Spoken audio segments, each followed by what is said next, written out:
ഭക്ഷണത്തെക്കുറിച്ച് സംസാരിക്കുമ്പോഴൊക്കെ നമ്മൾ ശരീരത്തെ തന്നെയാണ് ഓർമ്മിക്കുന്നത്, അല്ലേ? U are what you eat. ഇങ്ങനെയാണ് നമ്മൾ പണ്ട് മുതലേ കേട്ടിട്ടുള്ളത്.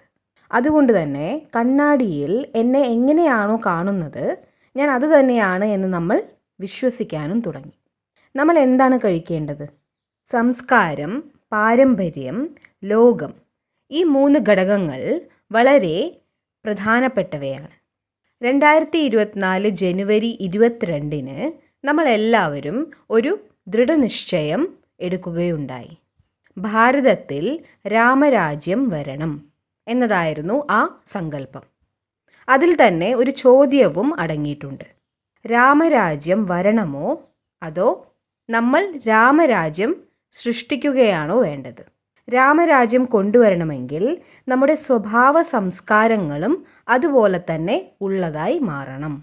സ്വഭാവ സംസ്കാരങ്ങളിൽ വരുത്തുന്ന ഷിഫ്റ്റിംഗ് മാത്രമേ നമ്മുടെ ലോകത്തിനെയും ഷിഫ്റ്റ് ചെയ്യുകയുള്ളൂ.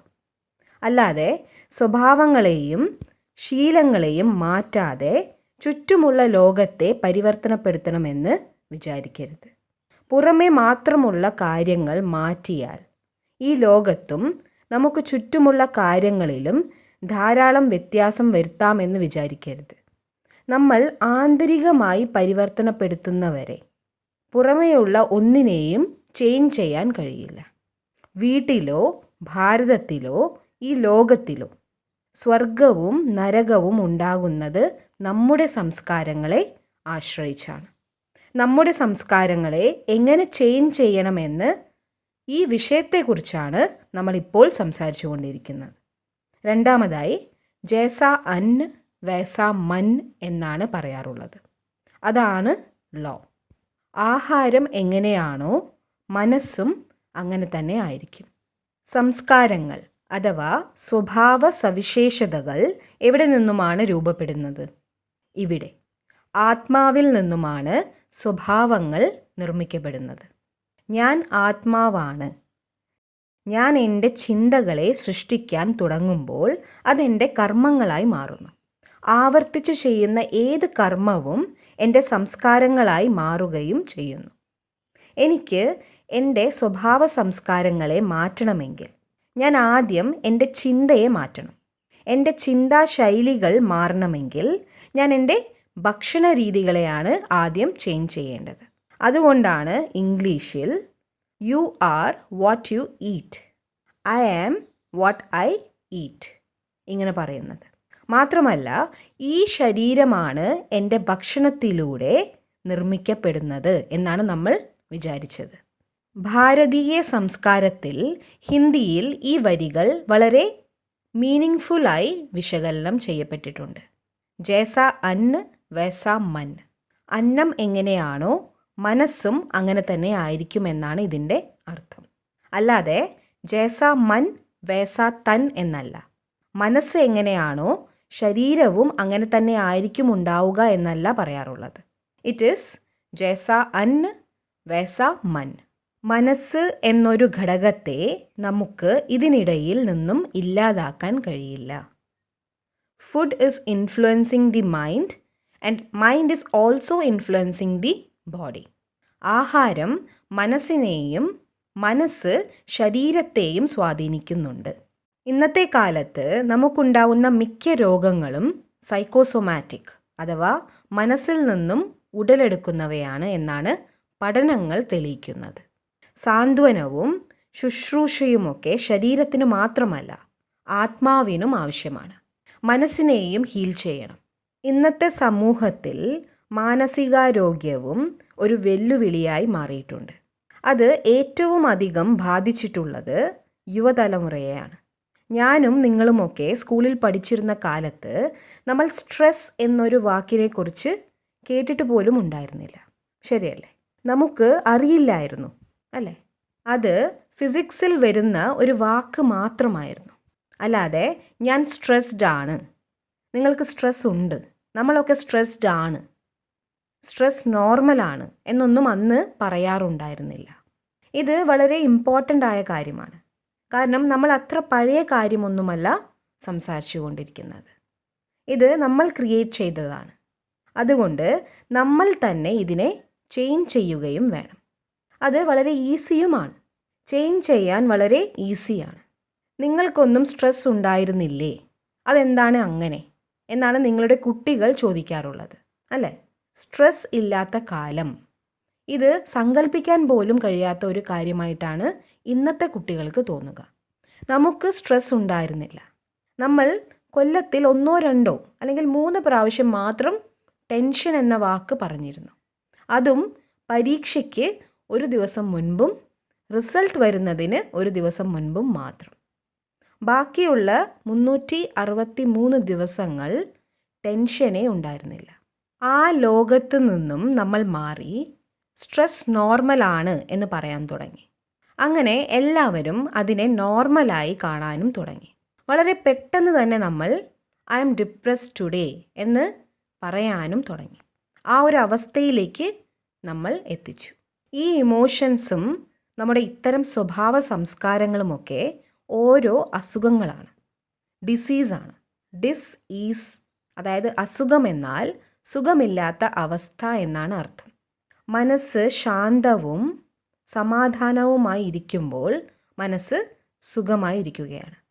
മനസ്സിൽ ഉറക്കെയുള്ള ശബ്ദങ്ങൾ അഥവാ ഒച്ചകൾ ഉണ്ടാവാൻ തുടങ്ങുമ്പോൾ സുഖമായിരിക്കുന്ന അവസ്ഥയിൽ നിന്നും ഷിഫ്റ്റായിട്ട് ഡിസീസ് അഥവാ അസുഖത്തിലേക്ക് എത്തിച്ചേരുന്നു. അതൊരു ശാരീരികമായ അസുഖമോ മാനസിക രോഗമോ ആകണമെന്നില്ല. പക്ഷേ അത് തീർച്ചയായും ഒരു ഇമോഷണൽ ഡിസീസ് അഥവാ വൈകാരികമായ അസ്വസ്ഥതയായിരിക്കും. ഈ ഇമോഷണൽ ഡിസീസസിനെ ഞാൻ ഹീൽ ചെയ്തില്ലെങ്കിൽ എനിക്കൊരിക്കലും പൂർണ്ണമായ മാനസികാരോഗ്യമോ ശരീരത്തിൻ്റെ ആരോഗ്യമോ ഉണ്ടാക്കാൻ കഴിയില്ല. അതുകൊണ്ട് തന്നെയാണ് ഭക്ഷണത്തിന് ഇത്രയധികം പ്രാധാന്യമുള്ളത്. പുറത്തേക്ക് പോകുമ്പോൾ ഭക്ഷണം വീട്ടിൽ നിന്നും ഡബ്ബയിലാക്കി കൊണ്ടുപോയിരുന്ന ഒരു ജനറേഷനാണ് നമ്മളുടേത്. ഇത് ഹിസ്റ്ററി പോലെ ഒരുപാട് കാലം മുൻപ് നടന്നതല്ല. നമ്മൾ ഇങ്ങനെ ഒരു ജീവിതമാണ് ജീവിച്ചിരുന്നത്. We are living it. അതിനാൽ നമ്മൾ ഒരു ഗ്രാഫ് വരച്ച് നോക്കണം. അന്ന് നമ്മൾ അങ്ങനെ ജീവിച്ചിരുന്നപ്പോൾ ജീവിതം എങ്ങനെയുള്ളതായിരുന്നു എന്നും ഇന്ന് ഇങ്ങനെ ജീവിക്കുമ്പോൾ ജീവിതം എങ്ങനെയുള്ളതാണ് എന്നും കമ്പയർ ചെയ്ത് നോക്കണം. പിന്നെ ചേഞ്ച് ചെയ്യാൻ തീരെ സമയമേ എടുക്കില്ല. അന്നം അഥവാ ഭക്ഷണം എങ്ങനെയാണോ അതുപോലെ തന്നെയായിരിക്കും മനസ്സും എന്ന് പറയുന്നത് പോലെ തന്നെ വളരെ പ്രാധാന്യമർഹിക്കുന്ന മറ്റൊരു കാര്യം കൂടിയുണ്ട്. ജൈസാ ധൻ വൈസാ അൻ. ധനം എങ്ങനെയാണോ സമ്പാദിക്കുന്നത് അതുപോലെ തന്നെയായിരിക്കും ആ ധനം കൊടുത്തു വാങ്ങുന്ന ഭക്ഷണവും എന്നാണ് ഇതിലൂടെ അർത്ഥമാക്കുന്നത്. ഈ സെഞ്ച്വറിക്ക് ഒരു പ്രത്യേകതയുണ്ട്. ഇന്ന് പരസ്പരം കാണുമ്പോൾ നിങ്ങൾ എത്ര പണം സമ്പാദിക്കുന്നുണ്ട് എന്ന് ചോദിക്കും, അല്ലേ? How much are you earning? രാമരാജ്യവും സ്വർണിമ ഭാരതവും കൊണ്ടുവരണമെങ്കിൽ താങ്കൾ എത്ര സമ്പാദിക്കുന്നുണ്ട് എന്ന ചോദ്യത്തിന് പകരം അതൊന്ന് പരിവർത്തനം ചെയ്യേണ്ടി വരും. താങ്കൾ എങ്ങനെയാണ് സമ്പാദിക്കുന്നത്, എന്താണ് സമ്പാദിക്കുന്നത് എന്നതായിരിക്കണം നമ്മൾ ഇനി ചോദിക്കേണ്ടത്. നമ്മൾ എത്ര സമ്പാദിച്ചാലും അത് സാധന സാമഗ്രികളെ മാത്രമേ വീട്ടിലേക്ക് കൊണ്ടുവരികയുള്ളൂ. എന്നാൽ താങ്കൾ എങ്ങനെയാണ് ധനം സമ്പാദിക്കുന്നത് എന്നത് മനസ്സിന് സമാധാനം നൽകുന്നു. അപ്പോഴും ഒരു കാര്യം ഓർമ്മിക്കണം, ഞാൻ സമ്പാദിക്കുന്ന പണം കൊണ്ടാണ് ഞാൻ എൻ്റെ കുടുംബത്തിനായി ഭക്ഷണ സാധനങ്ങൾ വാങ്ങുന്നത്. ആ പണം ദേഷ്യം, കോമ്പറ്റീഷൻ, കമ്പാരിസൺ, അസൂയ, ഭയം എന്നിവയിലൂടെ സമ്പാദിച്ചതാണെങ്കിൽ താങ്കൾ ഏറ്റവും നല്ല ഡയറ്റ് കഴിക്കുകയാണെങ്കിൽ പോലും താങ്കൾക്ക് അതിൻ്റെ ഒരു ഫലവും കിട്ടില്ല. It still won't work. ഇതൊരു കംപ്ലീറ്റ് പാക്കേജ് പോലെയാണ്.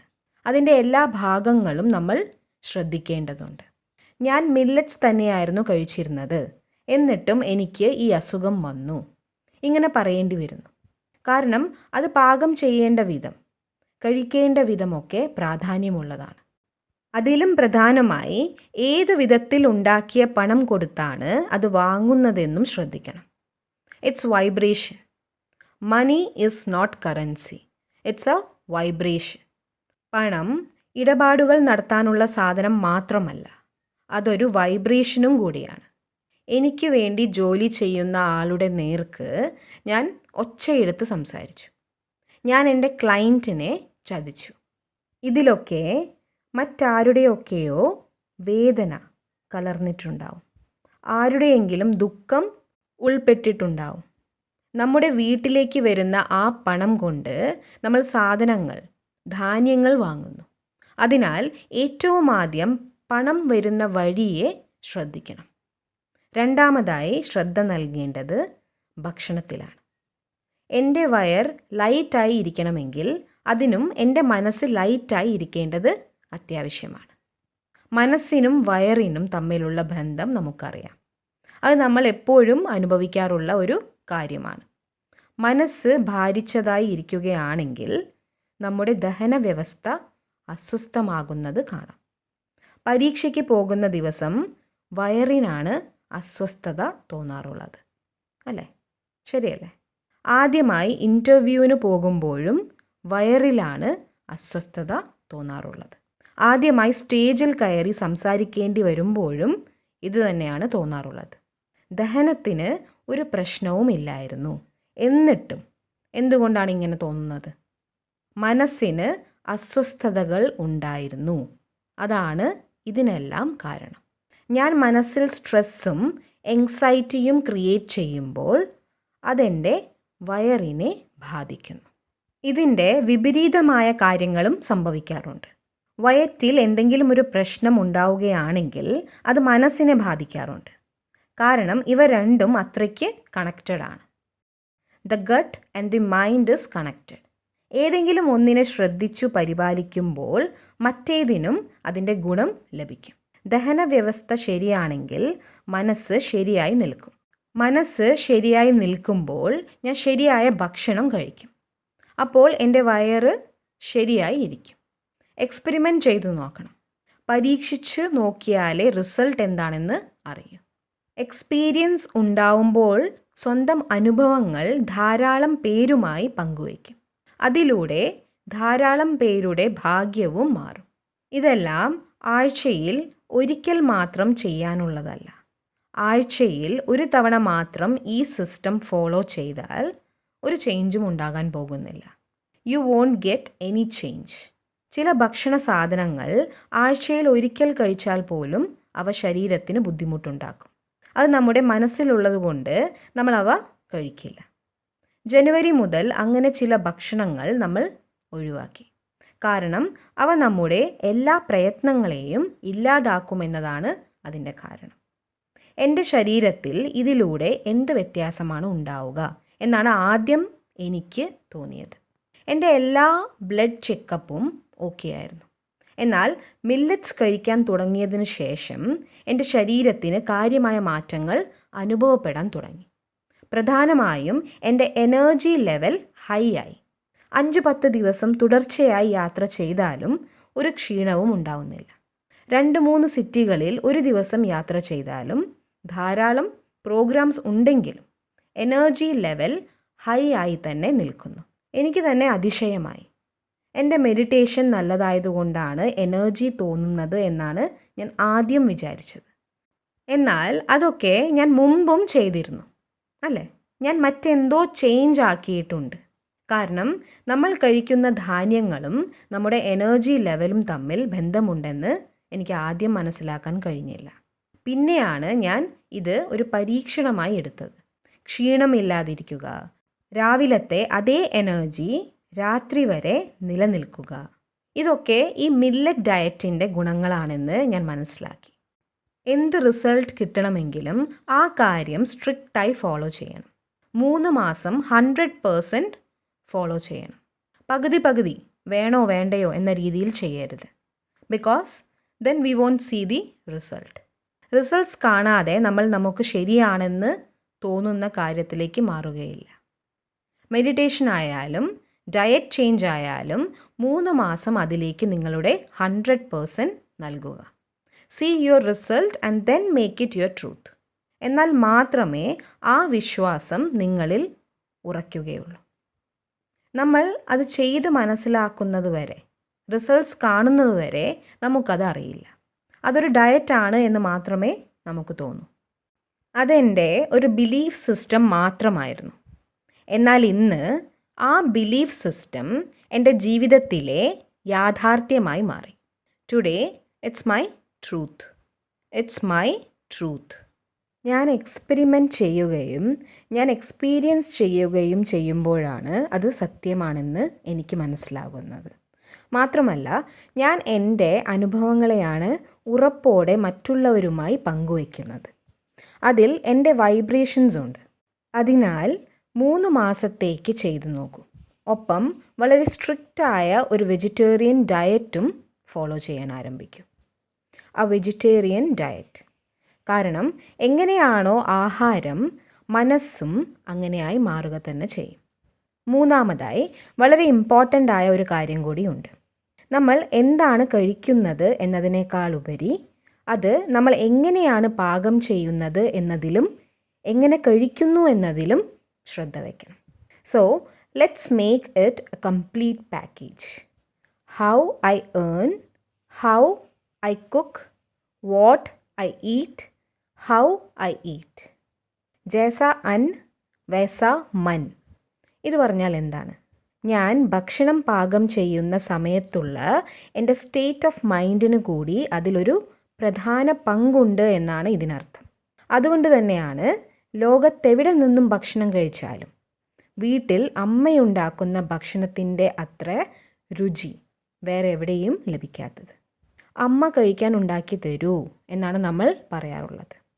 അമ്മമാർ ഈ ലോകത്തെ ഏറ്റവും മികച്ച പാചകക്കാരായതുകൊണ്ടല്ല നമ്മളിത് പറയുന്നത്.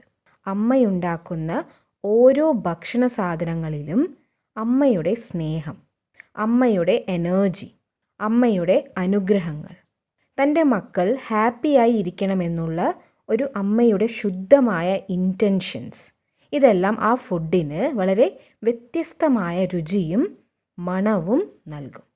ആരാണോ ഭക്ഷണം ഉണ്ടാക്കുന്നത് അവരുടെ പ്രാധാന്യത്തെക്കുറിച്ചാണ് നമ്മൾ മനസ്സിലാക്കേണ്ടത്.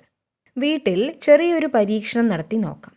താങ്കൾക്ക് വേണ്ടി ഭക്ഷണം ഉണ്ടാക്കുന്ന ആളെ പാചക സമയങ്ങളിൽ മറ്റൊന്നും കേൾക്കാൻ അനുവദിക്കരുത്. അവരെ സിനിമ പാട്ടുകൾ കേട്ടുകൊണ്ട് ഭക്ഷണം പാകം ചെയ്യാനോ ചെവിയിൽ ഇയർഫോൺ വെച്ച് ആരോടെങ്കിലും ഗോസിപ്സ് പറഞ്ഞ് പാചകം ചെയ്യാനോ സമ്മതിക്കരുത്. അങ്ങനെ ഉണ്ടാക്കുന്നതെല്ലാം തന്നെ ടോക്സിക് ഫുഡ്സായി മാറും.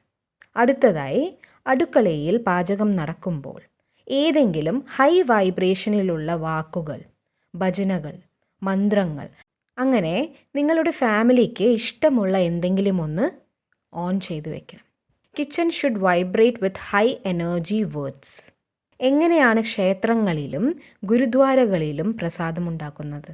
ആ പ്രസാദങ്ങൾ മനസ്സിനും ശരീരത്തിനും എത്ര ആശ്വാസമാണ് നൽകുന്നത് എന്ന് നമുക്കറിയാം. പ്രസാദം വളരെ കുറച്ചു മാത്രമേ കഴിക്കാറുള്ളൂ. വീട്ടിലെ ആഹാരം മുഴുവനും നമുക്ക് പ്രസാദമാക്കി മാറ്റാനാവും. ഭക്ഷണം ഉണ്ടാക്കുന്ന രീതികൾ മാറ്റിയതുകൊണ്ട് മാത്രം ഭാഗ്യം തന്നെ മാറിയ ഒരുപാട് കുടുംബങ്ങളെ ഞാൻ നേരിട്ട് കണ്ടിട്ടുണ്ട്. ഡിവോഴ്സിൻ്റെ വക്കിലെത്തി നിന്ന പലരും ആഹാരം ഉണ്ടാക്കുന്ന രീതി മാറ്റിയതോടെ സാധാരണ ജീവിതത്തിലേക്ക് തിരികെ വന്നു. ഭക്ഷണം ഉണ്ടാക്കുന്ന ആൾ സ്വയത്തിൽ ചേഞ്ച് വരുത്തി. Relationships came back to normal. ആഹാരം ഉണ്ടാക്കുന്ന ശൈലി ചേഞ്ച് ആക്കുന്നതിലൂടെ മാത്രം ഇത്രയധികം മാറ്റങ്ങൾ ഉണ്ടാവാറുണ്ട്. അതിനാൽ വീട്ടിൽ ഭക്ഷണം പാകം ചെയ്യുന്നതിൽ വളരെ അറ്റൻഷൻ വയ്ക്കണം. അടുത്തതായി, കഴിയുന്നതും വീട്ടിൽ ഉണ്ടാക്കിയ ആഹാരം മാത്രം കഴിക്കുക.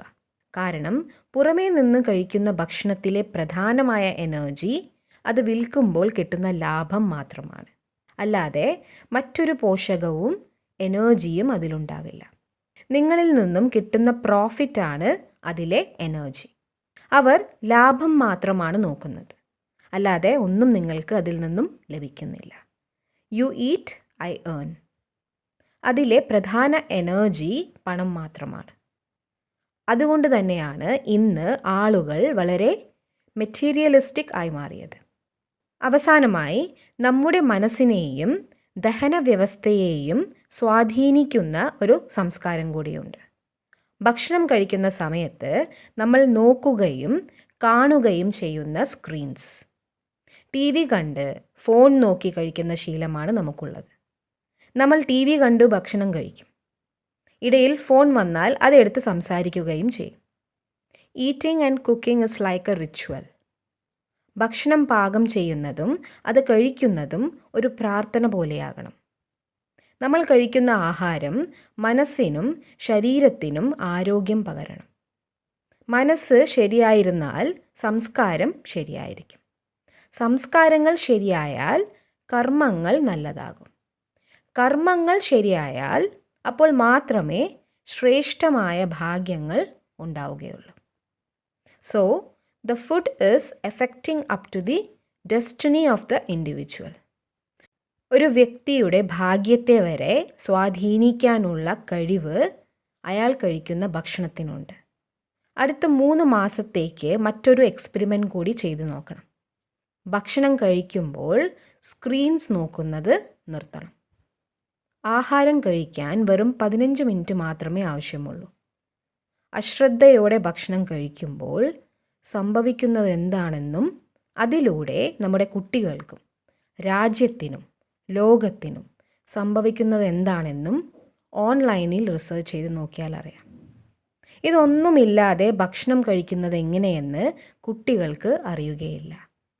അമ്മയുടെ ഗർഭത്തിൽ ഇരിക്കുന്നത് മുതൽ സ്ക്രീൻ നോക്കി കഴിക്കുന്ന ഭക്ഷണമാണ് അവർക്ക് കിട്ടിയിട്ടുള്ളത്. So absolute no gadgets, no technology, no screens while eating. Dining ടേബിളിൽ ഒരു വിധത്തിലുമുള്ള തർക്കങ്ങളോ പ്രശ്നങ്ങളെക്കുറിച്ചുള്ള ചർച്ചയോ ഒന്നും തന്നെ വരാൻ പാടില്ല. ഒരിക്കലും പാടില്ല. ആ ഭക്ഷണത്തിനുള്ളിലേക്ക് ഒരു നെഗറ്റീവ് വേർഡ് പോലും എത്തരുത്.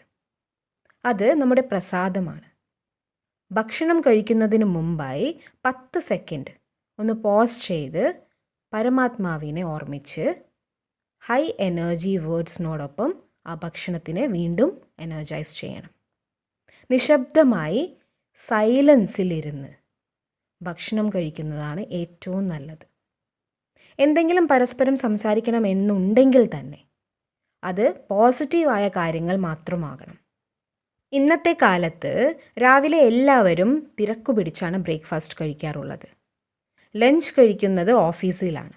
അതുകൊണ്ട് കഴിക്കുന്ന സമയത്ത് എല്ലാവരും ജോലിയെപ്പറ്റി സംസാരിക്കും.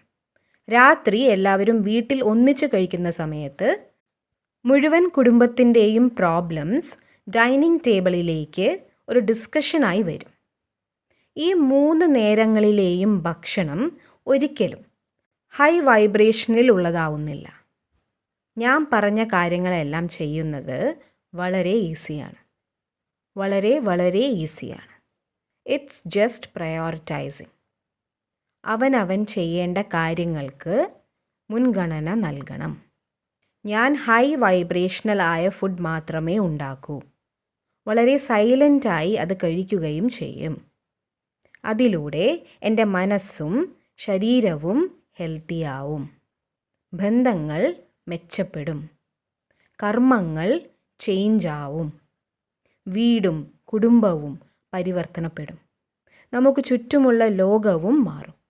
ഈ ഒരു വഴിയിലൂടെ നമുക്ക് ഭാരതത്തെ വീണ്ടും സ്വർണിമ ഭാരതമാക്കി മാറ്റാൻ കഴിയും. തീർച്ചയായും മാറ്റാൻ കഴിയും. നന്ദി. ഓം ശാന്തി.